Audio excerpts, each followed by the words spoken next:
Hi kindergarten, how are you? It's more Jacqueline And more Paulette. Today we are going to read a book called Paulie's Passover Predicament. Predicament is a really long word for problem. So this book could be also called Paulie's Passover Problem.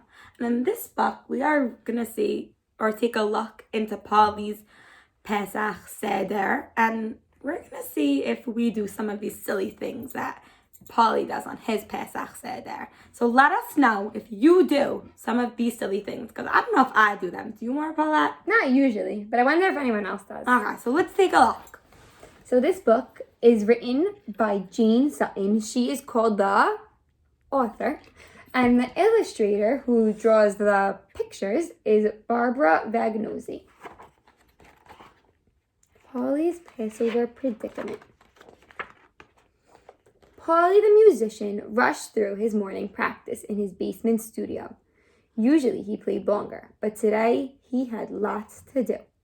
Passover starts tonight, he exclaimed, and Paulie wanted his Passover Seder to be perfect.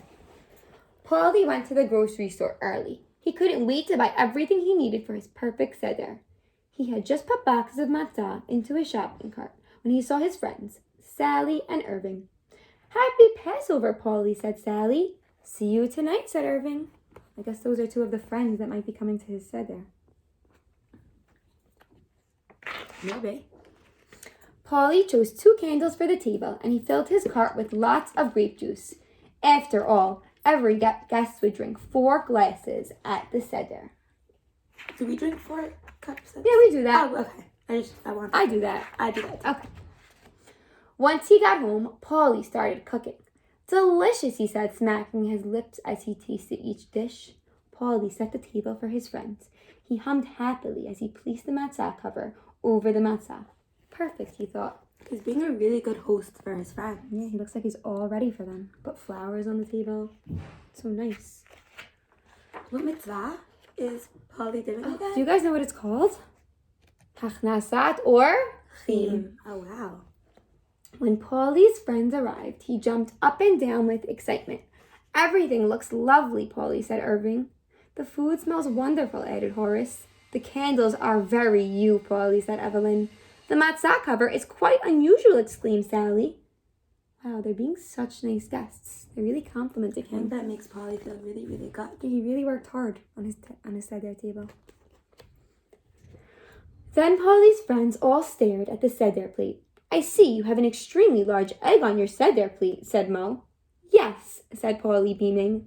"An egg is a sign of new life. I used an ostrich egg to make sure everyone could see it." That's so silly. Do you use an ostrich egg? I don't think so. I think I have an egg on my Seder. Me also. But I don't think it's that big. No. He Definitely. just wanted everyone to see it, I guess. "Why does the salt water look like pepper water?" asked Sally.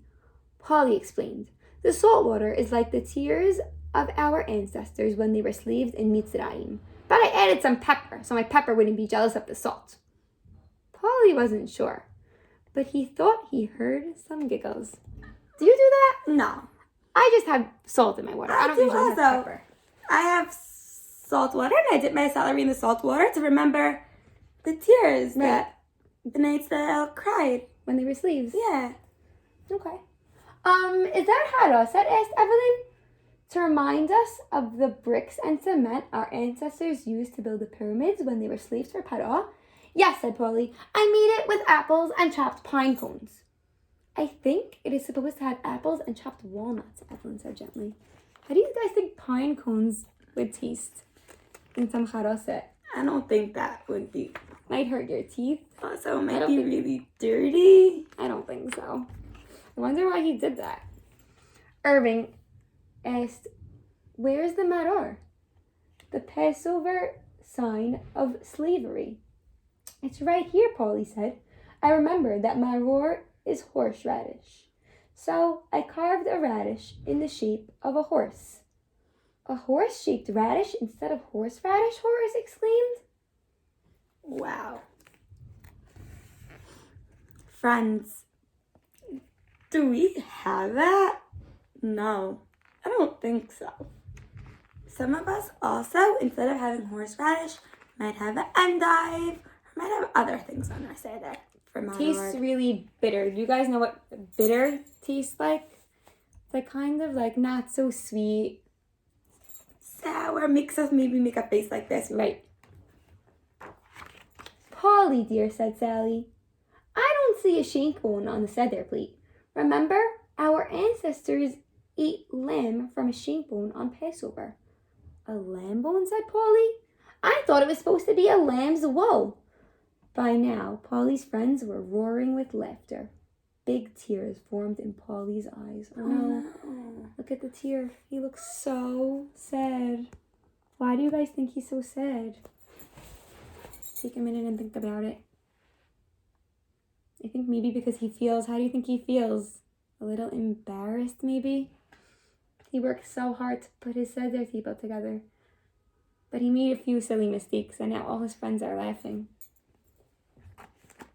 We're sorry, Paulie, said Mo, hugging his friend. That was so kind of him to apologize. That was kind. So mature. Really big of him.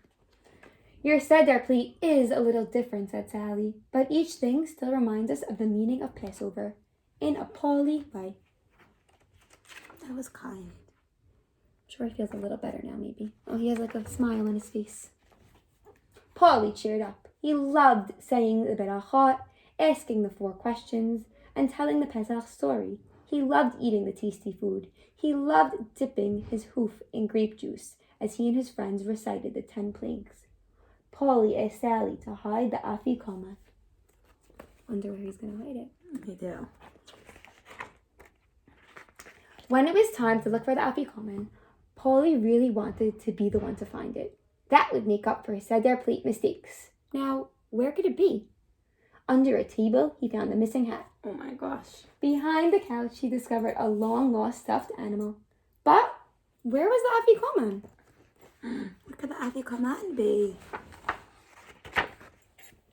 He decided to look in the basement. He searched under his drum set and in the laundry basket.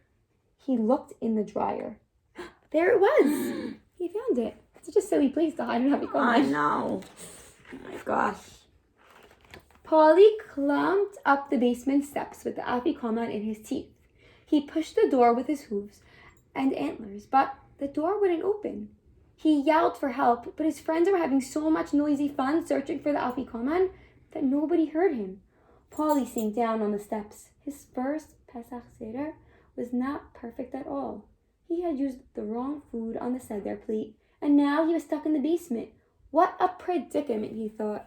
Does anyone remember what we said the word predicament means? It means problem, right? So he has a problem. He's stuck in the basement. No one can hear him. I wonder what he's going to do. Suddenly, he had an idea. He knelt down and carefully slid the afikoman under the door.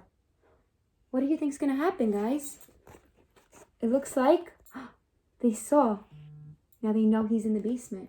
Wow. It's a good idea. A moment later, the basement door flew open and Paulie burst out, free. Paulie, there you are, all his friends exclaimed. You found the afikoman, Paulie, said Horace. You get a prize. I don't need one, said Paulie. My prize is being free, like our ancestors on Pesach, and that's enough for me.